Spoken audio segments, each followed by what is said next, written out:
Meus irmãos, nós vamos nos preparar neste momento para recebermos do Senhor a sua palavra, mas antes nós vamos orar. Agora, no mês de abril, a nossa igreja se reuniu em assembleia e reelegemos 2 dos nossos presbíteros, estavam com seus mandatos vencidos, o presbítero Carlos Alberto Gonçalves e o presbítero Márcio William de Lima, foram reeleitos em abril, porém não foram investidos ainda para o novo mandato de 5 anos. Gostaria de chamar o presbítero Beto, que vem aqui à frente. Nós vamos orar neste momento, oraremos agradecendo, intercedendo e investindo os nossos irmãos para que eles sigam no trabalho do Senhor. Bom, vou pedir, os irmãos fiquem aqui à minha esquerda, é mais fácil vê-los, tá bom? Eu vou deixar aqui um versículo para vocês, neste momento, meus irmãos, de encorajamento, e logo em seguida oraremos ao Senhor. Lerei Juízes 11.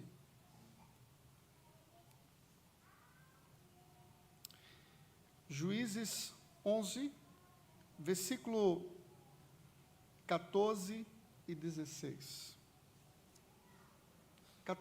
Do 14 ao 16, diz assim: Então se virou o Senhor para ele e disse: Vai nessa tua força e livra Israel das mãos dos midianitas, porventura não te enviei eu? E ele lhe disse: Ai, Senhor meu, com que livrarei Israel? Eis que a minha família é a mais pobre em Manassés, e eu o menor da casa do meu pai. Tornou-lhe o Senhor: Já que eu estou contigo, ferirás os midianitas como se fosse um só homem. Presbítero Beto, presbítero Márcio, muitas vezes no ministério, nós temos a sensação de que somos pequenos demais, e certamente somos. Temos a sensação de que somos fracos demais, e certamente somos. Mas o nosso Deus é forte, o nosso Deus é poderoso, e a palavra do Senhor diz que Ele está conosco, que Ele é conosco. Vai nessa tua força e livra Israel. Vão na força do Senhor, trabalhem habilitados e capacitados pelo Espírito Santo de Deus, que chamou vocês, que habilitou vocês, que capacita vocês para a obra do Senhor, para o presbiterato, esse trabalho tão importante na vida da igreja do Senhor. Então, que Deus conceda graça, força, poder, para que vocês façam a obra do Senhor na dependência somente dEle. Somente dEle. Nós somos pequenos e somos fracos. Somos frágeis, mas quem nos chamou é forte. E quem habita em nós e nos habilita é forte. Então nós vamos orar neste momento, investindo assim os nossos irmãos e também orando, agradecendo a Deus e intercedendo por aqueles que necessitam de nós. Oremos ao Senhor. Senhor, nosso Deus e nosso Pai, queremos agradecer ao Senhor.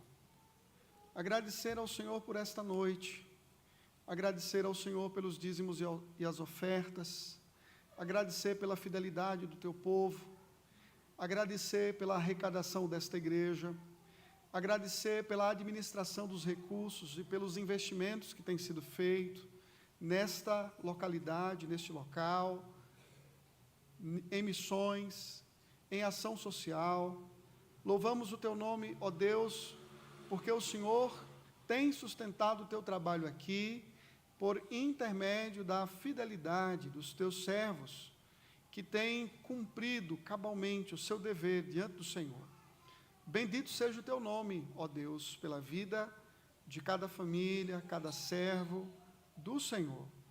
Queremos agradecer ao Senhor, especialmente pela vida do presbítero Beto, pela vida do presbítero Márcio, servos fiéis do Senhor, homens de Deus, homens dedicados à tua causa. Louvamos o teu nome pela vida deles. Louvamos ao Senhor porque eles foram reeleitos para mais 5 anos de presbiterato. Louvamos ao Senhor porque os 5 primeiros anos foram dedicados a Ti com muito amor. E oramos ao Senhor para que eles, capacitados por Ti, cumpram este 2º mandato na dependência do Senhor, na certeza de que Tu estás com eles, de que Tu tens acompanhado, de que Tu tens capacitado os Teus servos. Habilita-os, encha-os do Teu Espírito Santo, ó Deus, que eles recebam todo o amor e apoio do próprio lar, da própria casa, da esposa, dos filhos. Enfim, Senhor, encoraja os Teus servos pela instrumentalidade da família deles, encoraja-os pela instrumentalidade da Tua igreja, dessas ovelhas queridas que o Senhor colocou debaixo, ó Deus, da nossa responsabilidade. Por isso, Pai Santo, que Tu uses graciosamente a vida dos nossos irmãos, para que esses Teus servos sejam encorajados a trabalhar diante do Senhor com alegria, com leveza, com amor. Ó Deus Santo, conceda-lhes firmeza, prontidão, diante da Tua causa, dos desafios que é o presbiterato. Por vezes, usufruirão de momentos alegres, por vezes, desfrutarão de momentos tristes pelas agruras que o trabalho impõe sobre nós muitas vezes. Por isso, ó Deus, fica com os Teus servos e ajuda-os em todo o tempo para a Tua glória, que Tu sejas honrado e glorificado pela instrumentalidade deles. Mas Deus, neste momento, nós rogamos pela vida dos nossos irmãos enfermos, pela vida dos nossos irmãos debilitados. Assista-os nas suas necessidades. Colocamos a vida do nosso amigo Dota, que fará uma cirurgia, ó Deus, que Tu olhes para ele com graça e com misericórdia, que Tu olhes para a vida da nossa irmã Wanda, sustentando a Tua serva, fortalecendo a Tua filha, restabelecendo a sua saúde, sendo assim a Tua santa e bendita vontade, revigorando suas forças e fortalecendo mais e mais seu amor e fé no Senhor. Opera na vida dela e na sua família. Pela vida do Senhor Orlando, que Tu olhes para ele e para a sua necessidade, pela vida do Senhor Flávio, pela vida do presbítero Antônio Lopes, ó Deus, que está internado e que precisa da Tua boa mão com ele. Fortaleça esses Teus servos, no pleno restabelecimento do Senhor Flávio, no pleno restabelecimento do presbítero Antônio Lopes, para a glória do Senhor. Ó Deus, muitos outros irmãos e amigos nossos necessitam das nossas orações, e queremos deixá-los diante do Senhor e pedir: abençoa-os. Ó Pai, fica conosco nesta noite, e abençoa-nos no nome de Jesus, para a Tua glória. Em nome de Cristo oramos. Amém.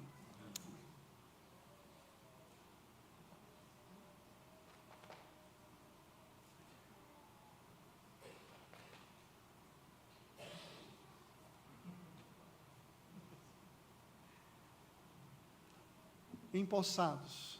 Agora vamos trabalhar, né? Meus irmãos, vamos ler a palavra do nosso Deus em Colossenses, no capítulo 3. Colossenses, capítulo 3.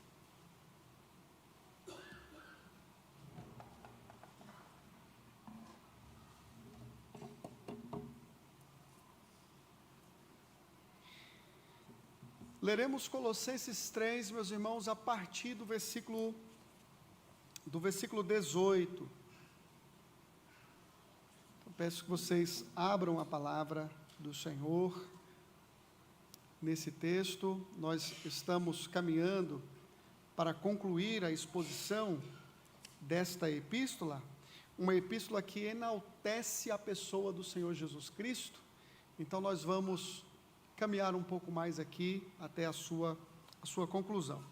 Colossenses 3, do 18 até o versículo 1 do capítulo 4.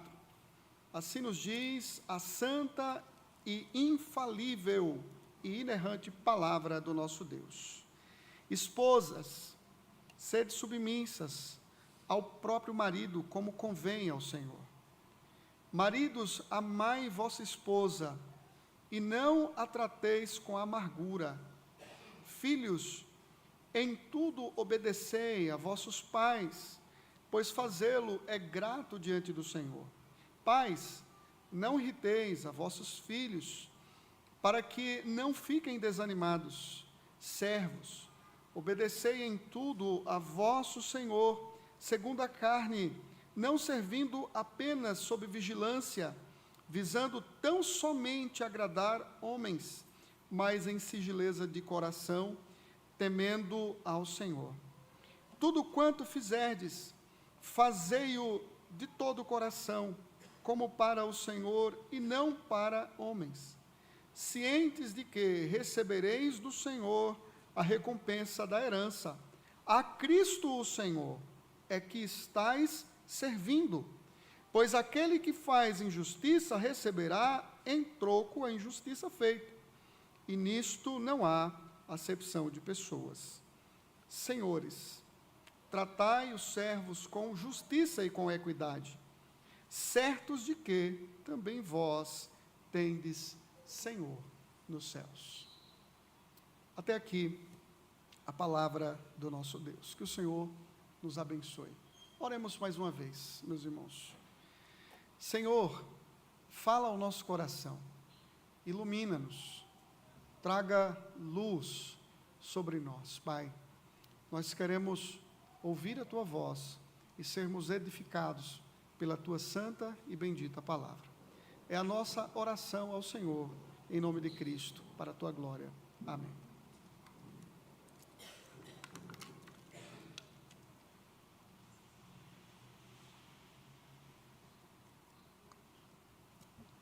Meus irmãos, a leitura do Sermão do Monte é uma leitura muito preciosa, muito boa. Nós temos vários assuntos, vários temas tratados pelo Senhor Jesus no Sermão do Monte, que, segundo alguns estudiosos, é o primeiro discurso de Mateus. Vai do capítulo 5 até o capítulo 7. No finalzinho do capítulo 7, o Senhor Jesus Cristo, ele termina o Sermão do Monte com uma parábola. Ele termina falando exatamente sobre dois construtores. Um que constrói a casa sobre a areia, vem o vento, o vendaval e a destruição daquela casa é trágica, é muito grande. E ele fala de uma outra casa que é construída na rocha. Vem as enchentes, os vendavais, e aquela casa simplesmente permanece. O ponto desta parábola é mostrar que aqueles que permanecem na instrução do Senhor, eles serão capacitados e habilitados a superarem qualquer adversidade nesta vida. Quando estamos fincados na rocha, que é Cristo, e na sua instrução, no seu ensino, então nós estamos preparados para lidar com as mais diversas adversidades da vida. E não são poucas, por vezes, que nós enfrentamos como família. Você sabe muito bem disso, como pai, como mãe, como marido, como esposa, que a vida familiar, por vezes, ela é marcada por muitas lutas e por muitas adversidades. E que uma família bem fundamentada no Senhor, ela estará apta a enfrentar as mais diversas tribulações desta vida. O apóstolo Paulo também está falando sobre família agora, no finalzinho da sua epístola, e parece que Paulo, ele começa falando de um lar, de uma hora para outra, como se nada tivesse acontecendo, como se ele estivesse desviando do seu assunto, que vinha tratando e falando sobre a nova comunidade, a nova humanidade em Cristo.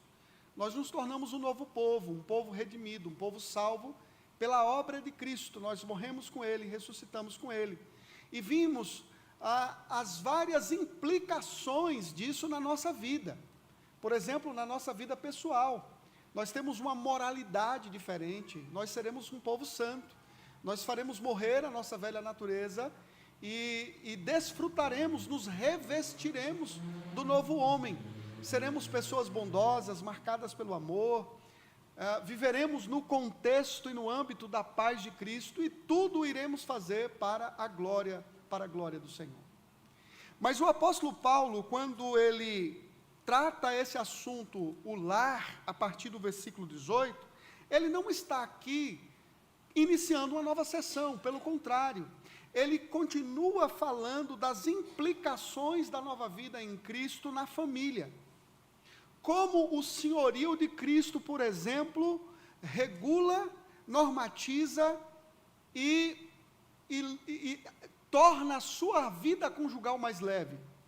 Como que o senhorio de Cristo é abençoador na vida dos seus filhos, na relação que você tem como pai, como mãe, com seu menino, com sua menina, né? Como a sua casa, como o seu trabalho. É claro, fala assim, pastor, mas o texto não está falando de trabalho, o texto fala sobre servos e senhores. Mas veja, é importante você entender que quando Paulo escreveu esta carta, ele escreveu num contexto de escravidão. E é certo que Paulo não está aqui normatizando, defendendo a escravidão, mas ele está escrevendo para crentes escravos num contexto de escravidão, e que ele precisava orientar esse povo nesse contexto de servidão, né? Roma, praticamente, havia milhares e milhares de escravos naqueles dias. E veja, a escravidão naquela época não era marcada apenas por uma raça, né? Mas a escravidão dizia respeito, muitas vezes, a pessoas que eram conquistadas, a pessoas que se vendiam para ser escravos. Então, é um contexto onde a escravidão, ela era terrível, ela era trágica, ela era intensa e volumosa naqueles dias, mas, ao mesmo tempo, o que nós podemos perceber à luz desta passagem é que o evangelho da graça não só influencia a sua vida pessoal, ela influencia a sua vida comunitária, ela influencia a sua vida familiar, e ela influencia sua vida profissional, sua vida como um trabalhador, ela é transformada e marcada pelo senhorio de Cristo na sua vida. E por isso, nessa noite, eu gostaria de pregar sobre o seguinte tema: como seu lar manifesta o senhorio de Cristo. Como o seu lar manifesta o senhorio de Cristo.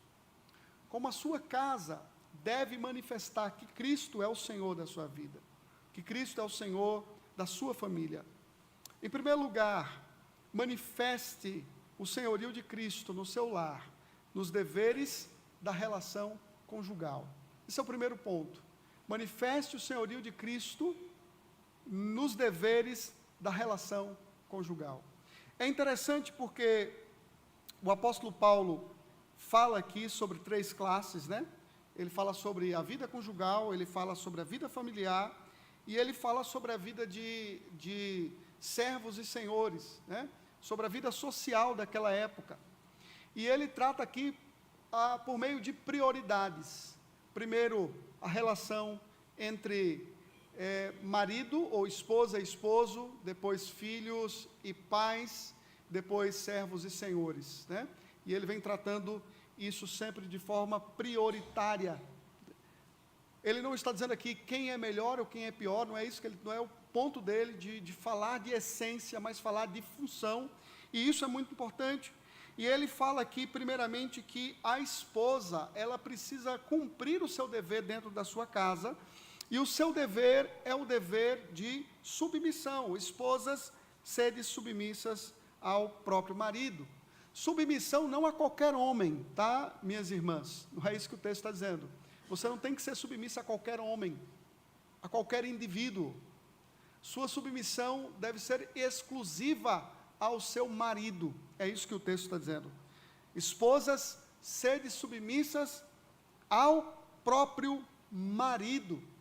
Submissão aqui não tem a ver com inferioridade. O texto não está dizendo que as mulheres, elas são inferiores, que elas são menos valiosas. O ponto não é falar de valor, mas falar de função. Não está em vista aqui, na parte de Paulo, dizer que a mulher tem menos valor, ainda que na cultura que ele está escrevendo, houvesse sim um conceito relacionado a valores, que a mulher não tinha tanto valor como tem hoje na nossa sociedade. Veja, mas esse nunca foi um problema bíblico, esse nunca foi um problema da palavra de Deus, pelo contrário, esse pode ter sido um problema do mundo caído, distorcido por conta da queda. A queda sim distorceu o valor da mulher, a queda sim distorceu o valor do homem, mas não a palavra de Deus.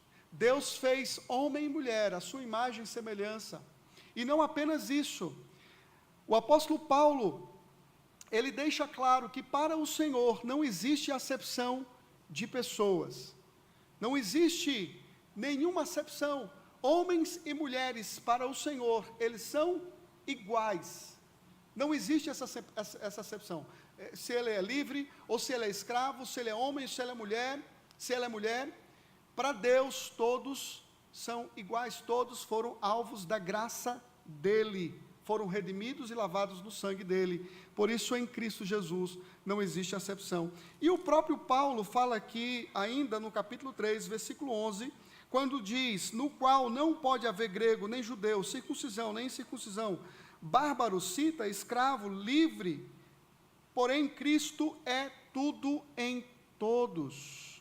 Lá em Gálatas, ele diz, de Sarte, não pode haver judeu, nem grego, nem escravo, nem liberto, nem homem, nem mulher, porque todos vós sois um em Cristo. Então esse é o ponto de Paulo. Por isso, minhas irmãs, quando vocês tiverem de avaliar a submissão, ou quando surgir alguma ponta de questionamento, de dúvida no coração de vocês em relação a esta questão submissão, não procurem avaliar o assunto a partir das ideologias da nossa época. Não queiram interpretar a submissão a partir dos movimentos atuais, da nossa atualidade. Mas vejam a submissão sempre pela ótica das Escrituras. Porque a submissão tem a ver com funções, tem a ver com papel, com a natureza do seu papel, da sua função diante de Deus, né? E submeter-se significa sujeitar-se, colocar em sujeição, estar sob a ordem de alguém. Ou seja, o apóstolo Paulo, quando fala lá em Efésios, no capítulo 5, sobre a mulher sendo submissa, ele fala, sendo submissa ao seu próprio marido, porque ele é o cabeça do lar.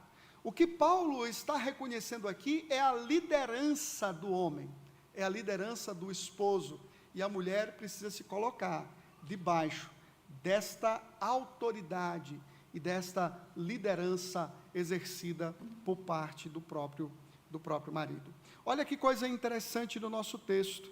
O texto diz assim: esposa, sede submissa ao próprio marido, como convém ao Senhor. Qual é a ideia aqui, meus irmãos? É a ideia de conveniência, de mostrar que essa é uma postura apropriada ao Senhor, que está em harmonia com o querer e com a vontade do Senhor Jesus Cristo. Então, quando você se coloca debaixo da liderança do seu esposo, quando você o honra, quando você o respeita, quando você entende que a última palavra da casa é a palavra dele e não a sua, você então está agindo em harmonia com a vontade de Deus. Você está fazendo algo que é apropriado à sua relação e à sua vida com o Senhor. É exatamente isso que o apóstolo Paulo está dizendo aqui. Não queiram, minhas irmãs, uma função que não é a função de vocês. Vocês sabem que um dos motivos da queda é porque Eva assumiu uma postura que não era dela. Quando Eva desenvolve uma conversa com a serpente e dá lugar para que a serpente intensifique sua tentação, ela simplesmente está assumindo uma postura que não é dela. De forma que quando Deus vai lançar a sua punição sobre Adão, Deus diz: visto que ouvistes a voz da tua mulher. O problema de Adão é que ele estava ao lado de Eva e ele simplesmente resolveu não fazer nada. Ao mesmo tempo que ele deixou de cumprir o seu dever, Eva assumiu uma função que não era dela. Adão por negligência, Eva por iniciativa desmerecida ou imerecida, né? Ela não poderia assumir aquela função que não era a sua função naquele momento. Às vezes nós encontramos isso, homens que são fracos, homens que não assumem a sua liderança na casa, e em função disso, muitas vezes as mulheres precisam assumir um posto que não é delas. A falha, por vezes, é de muitos homens, que deixam de exercer a sua liderança firme e forte. Nós vivemos uma época, meus irmãos, de homens fracos, O problema não é porque as mulheres estão assumindo o nosso lugar. O problema é porque os homens estão deixando que elas assumam uma função que não é delas. A liderança é liderança masculina.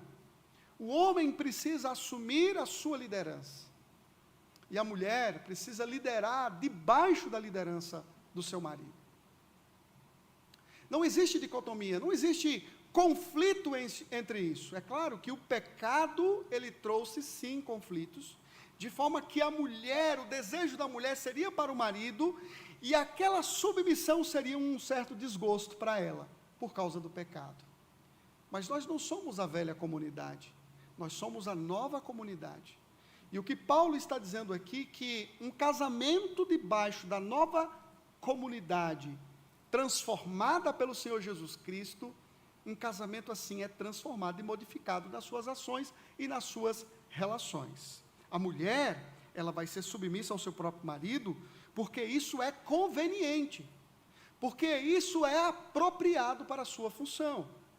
Mas o texto diz: maridos, amai vossa mulher, ou vossa esposa, e não a trateis com amargura. O apóstolo Paulo aqui, ele está sendo muito mais sucinto. Se vocês prestaram atenção, minhas irmãs, lá no capítulo 5 de Efésios, Paulo foi muito mais expansivo. E Paulo deu duas razões para que os homens amassem sua esposa.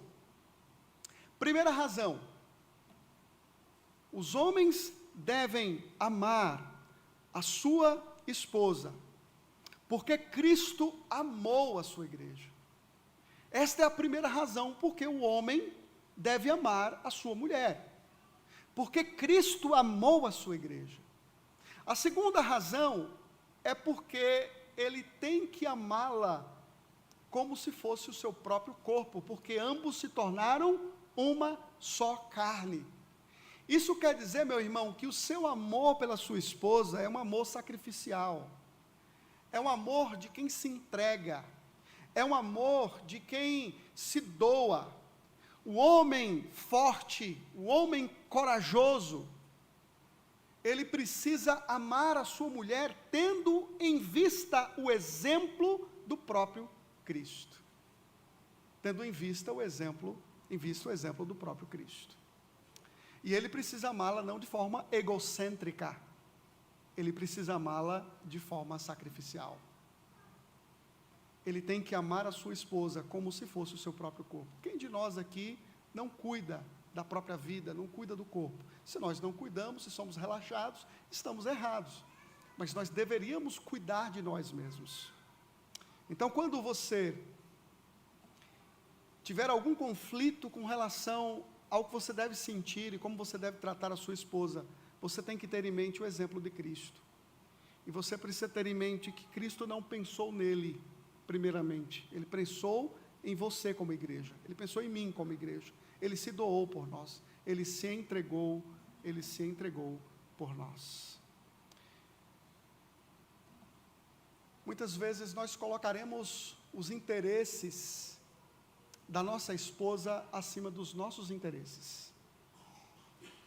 Porque é exatamente isso que o apóstolo Paulo, ele nos ensina em Filipenses, quando ele diz: nada façais por partidarismo ou vanglória, mas por humildade, considerando cada um os outros superiores a si mesmo. Não tenha cada um em vista o que é propriamente seu, senão também cada qual o que é dos outros.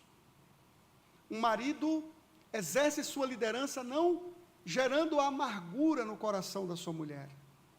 Um marido exerce a sua liderança não gerando qualquer tipo de desprezo, menosprezo, qualquer tipo de dor, qualquer amargor na vida da sua esposa. É o que Paulo está dizendo. Não a trateis com amargura. Quem ama, cuida. Quem ama, trata bem. O marido ama a sua mulher cuidando dela. Veja que Paulo está escrevendo num contexto de autoritarismo. O pai, naquela época, ele tinha autoridade sobre a esposa, ele tinha autoridade sobre o filho, ele tinha autoridade sobre os servos. Autoridade suprema, vitalícia. E muitos deles tratavam suas mulheres com muita amargura, mas ainda hoje tem muita gente que trata a esposa com amargura, com grosseria, com indelicadeza. Se você ler, por exemplo, o capítulo 3 da primeira carta de Pedro, ele diz que os homens devem tratar a sua esposa como a parte mais frágil, dizendo que ambos são herdeiros da graça de Deus. Irmãs, vocês perceberam que a ordem para vocês é para que vocês sejam submissas voluntariamente? O dever de vocês é expressar amor pelo Senhor Jesus Cristo, sendo submissas a seus maridos. Mas vocês perceberam, irmãs, que a exigência de Deus para o marido, o esposo de vocês, é para que eles amem vocês, para que eles deem a vida por vocês, para que eles tratem vocês com dignidade. Então nós precisamos avaliar a nossa relação conjugal, e precisamos ver se é exatamente assim, se a nossa liderança como homens é uma liderança amorosa, que expressa cuidado, que expressa zelo. Olha, um lar piedoso não terá dificuldade para exercer as suas funções. Um lar piedoso, cristão, marcado pela piedade, marcada pela submissão, pelo temor a Cristo, não terá dificuldades para cumprir os seus deveres. Uma mulher piedosa, ela entenderá a sua função e não questionará isso, porque ela não será guiada pela instrução deste século, mas pela instrução da palavra, e fará isso com leveza. Mas sabe como isso facilitará ainda mais para ela? Se ela verdadeiramente for amada. Se ela verdadeiramente for amada por nós, se nós a amarmos, se cuidarmos delas, se tratarmos com respeito, com dignidade, elas se submeterão a nós com maior alegria e com maior facilidade. Então a esposa precisa se submeter ao marido, porque isso convém, isso é apropriado, e o marido deve amar a sua mulher sem gerar qualquer tipo de amargura no coração dela. Mas vejam, o senhorio de Cristo não só transforma a nossa vida conjugal, o senhorio de Cristo também impacta a nossa relação familiar no que diz respeito ao convívio de filhos e pais, pais e filhos. Esta é uma relação que também é afetada. Então, como você demonstra o senhorio de Cristo no seu lar? Como o seu lar demonstra o senhorio de Cristo? Manifeste o senhorio de Cristo nas relações conjugais. Manifeste o senhorio de Cristo nos deveres da relação familiar. Nos deveres da relação familiar. Filhos, em tudo, obedecei a vossos pais. A palavra obedecer aqui no grego vem de uma raiz que significa ouvir ou prestar atenção. Envolve a ideia de ouvir, de escutar intencionalmente e conformar-se a uma ordem. Esta é a ideia da palavra akouo no grego. É alguém que ouve, que presta atenção naquilo que está sendo dito. Implica uma atitude interior de respeito e honra e também atos externos de obediência. Então, o filho obediente é o filho que ouve. Meninos, meninas, vocês ouvem os pais de vocês?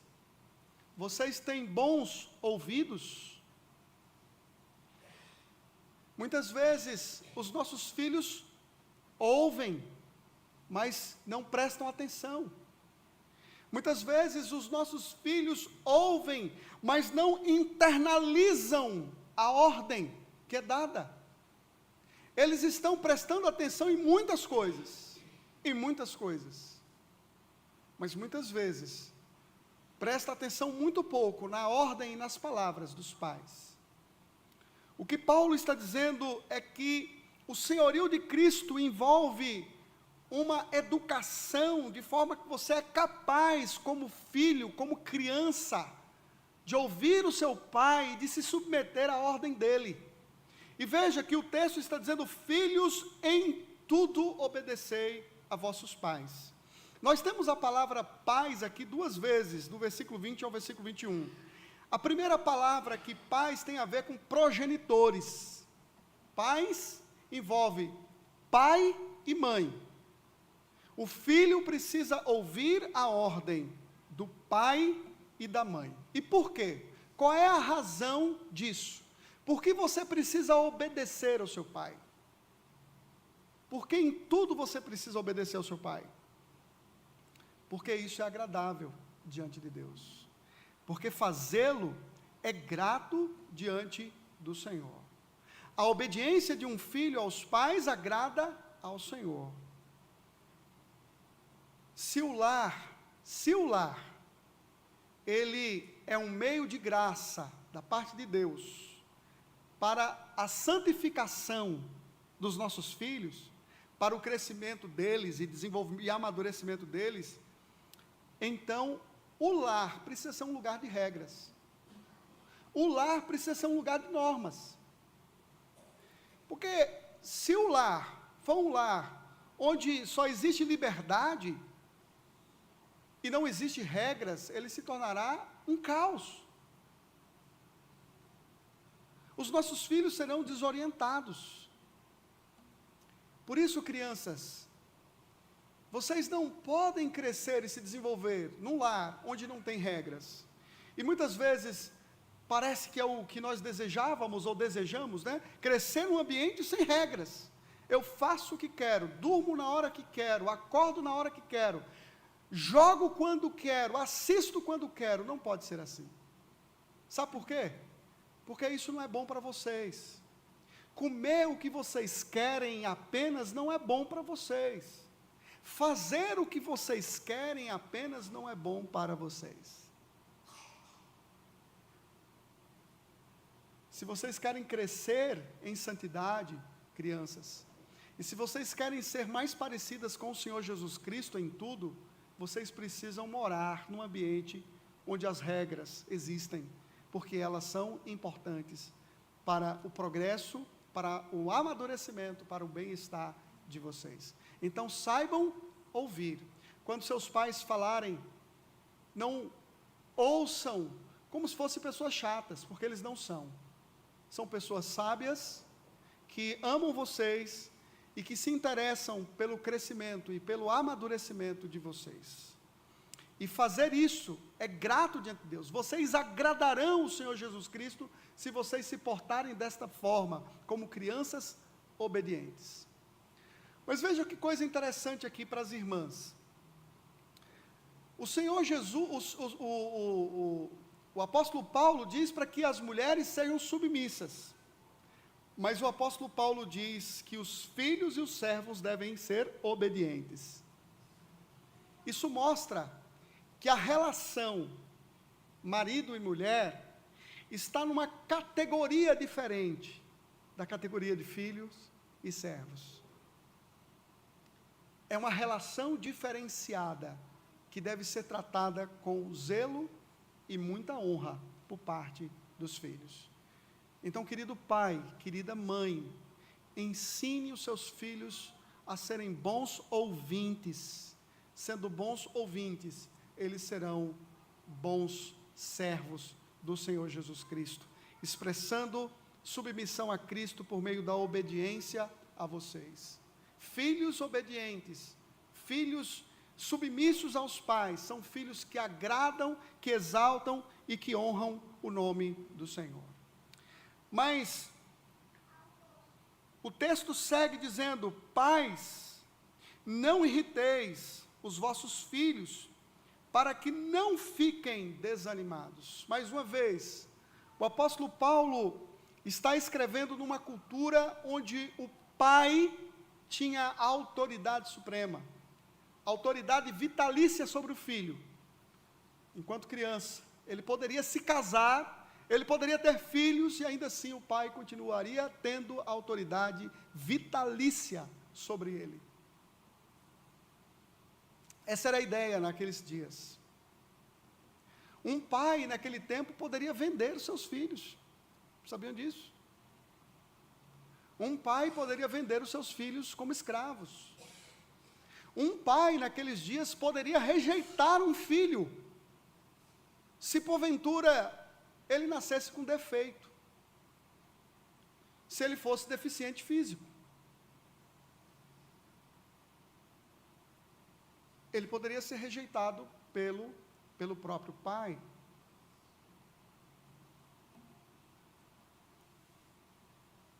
Mas o Evangelho regulamenta, o Evangelho, ele molda e transforma a maneira como deve ser tratado. Veja que coisa interessante.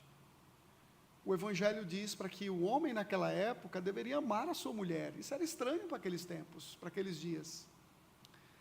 Mas também era estranho para um pai que tinha autoridade vitalícia ouvir uma mensagem como essa: pais, não provoquem seus filhos, porque eles poderiam fazer o que eles quisessem. Mas o apóstolo Paulo está dizendo: não tratem seus filhos gerando desânimo, desencorajamento neles. A paternidade, ela é derivada do próprio Deus, por isso os pais precisam cuidar dos seus filhos como Deus Pai cuida da sua família adotiva. O seu cuidado paternal precisa expressar o cuidado de Deus pela sua igreja, o cuidado de Deus pelo seu povo. Então, quando você estiver muito nervoso e agitado, pare um pouquinho e pense: será que é desta forma que Deus quer que você haja? É assim que Deus quer que você trabalhe? Por isso, o excesso ou a ausência de autoridade, isso é uma provocação na vida dos seus filhos. Isso provoca a ira ao coração deles. O excesso ou a ausência de autoridade leva os seus filhos ao desânimo, gera desencorajamento. Por isso, o tratamento dos pais ou a autoridade dos pais não lhes dão licença para um tratamento severo. A autoridade paterna não dá a você a autoridade para que você seja severo com o seu próprio filho. Veja, eu não estou falando de disciplina firme. Um pai, por exemplo, que bate na cara do seu próprio filho, bate no rosto do seu filho, que expõe seu filho ao vexame,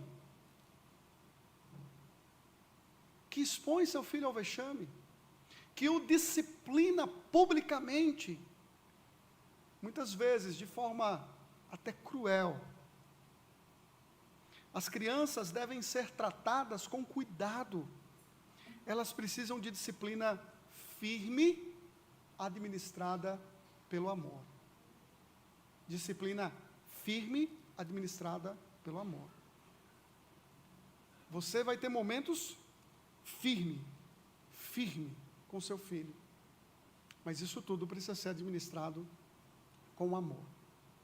Você tem que saber fazer isso com amor. Mas vamos tentar ampliar aqui.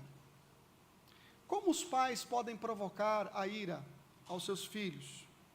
Ou como o nosso texto aí fala, né? Pais, não irriteis os vossos filhos, para que não fiquem desanimados. Só trazendo um detalhe para você, que enquanto a palavra pais, no versículo 20, é a palavra progenitores, que significa pais, homens e mães, né?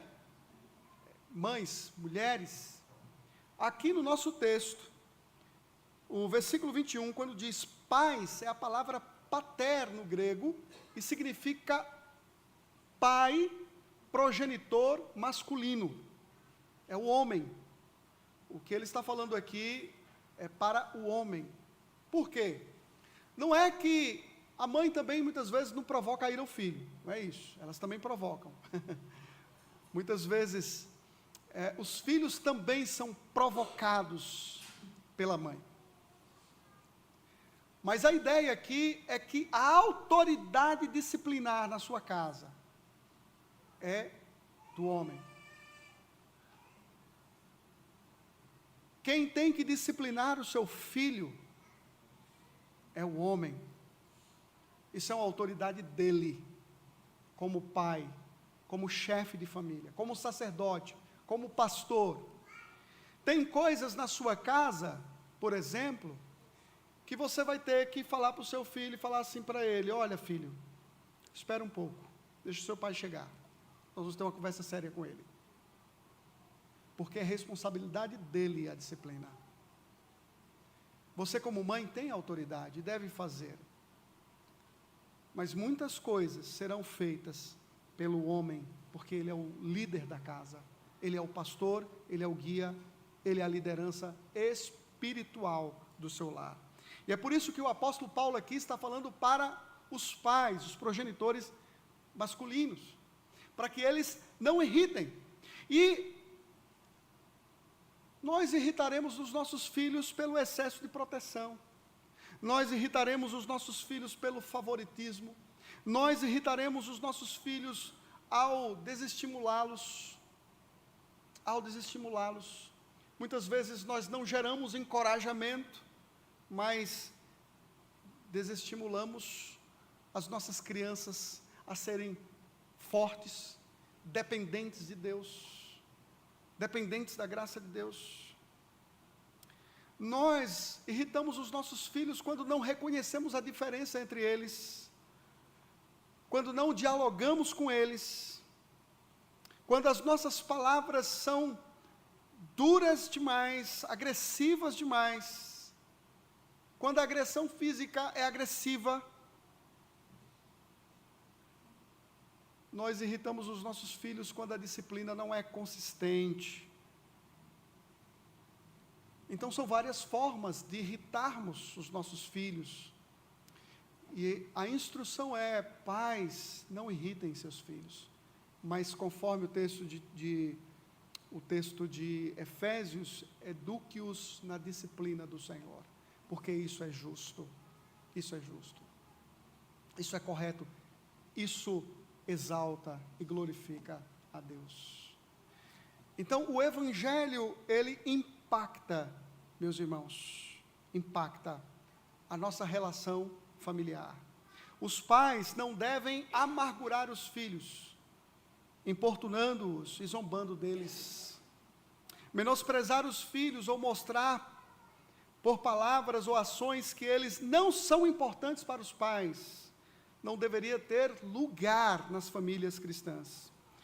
A disciplina administrada com escárnio acaba por desencorajar as crianças, destrói o seu autorrespeito e leva-os ao desânimo. Não discipline seu filho escarnecendo dele, zombando dele, tripudiando dele. Nós precisamos tomar cuidado com isso, porque uma família que disciplina seus filhos, escarnecendo deles, tirando onda com a cara deles, não levando a sério a própria disciplina, não vai gerar nenhum tipo de crescimento para o filho. Pelo contrário, o objetivo da disciplina paternal é ajudar os filhos a crescer e não exasperá-los e provocá-los a raiva e o desânimo. Mas entenda, ser pai não é fácil.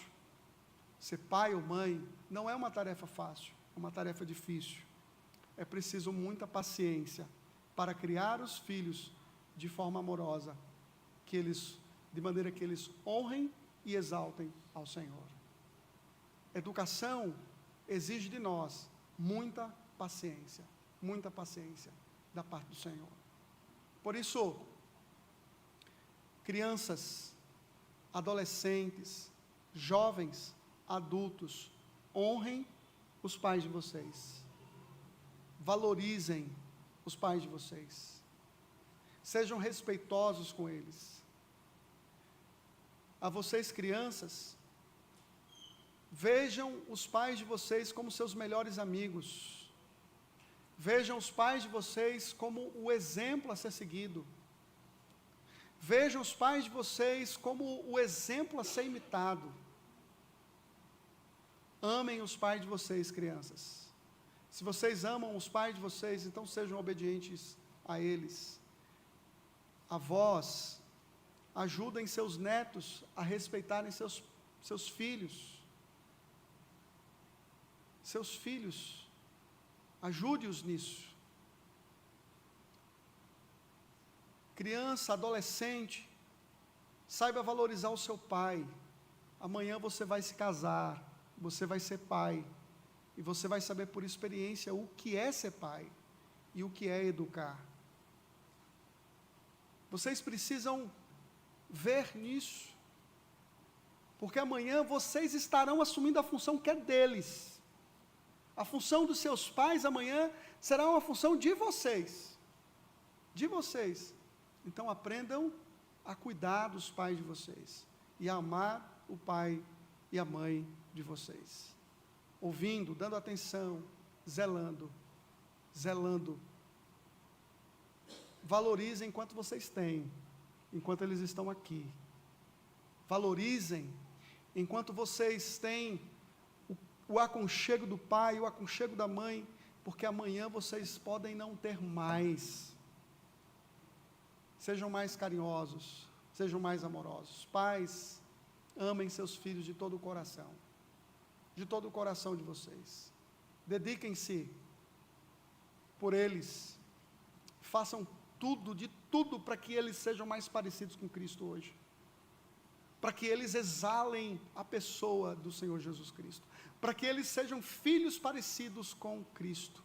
Porque Cristo foi um filho obediente, que amou seu pai e que se satisfez em fazer a vontade do seu pai. É assim que nós precisamos trabalhar como filhos e é assim que nós precisamos trabalhar como pais. O Evangelho da Graça transforma as relações no âmbito familiar, transforma o convívio conjugal e transforma o convívio familiar. Que o Evangelho de Cristo transforme sua família, que o Evangelho de Cristo impacte a sua família de tal forma que as pessoas fora da sua casa vejam verdadeiramente no seu lar, um lar que expressa o amor de Deus, a paternidade de Deus, a filiação de Cristo, o nosso referencial, o nosso exemplo maior. Que Deus nos abençoe, que Deus nos ajude, hoje e sempre, para a sua glória. Amém. In Christ alone, who took on flesh, fullness of God in endless faith, this gift of love and righteousness, scorned by the ones he came to save.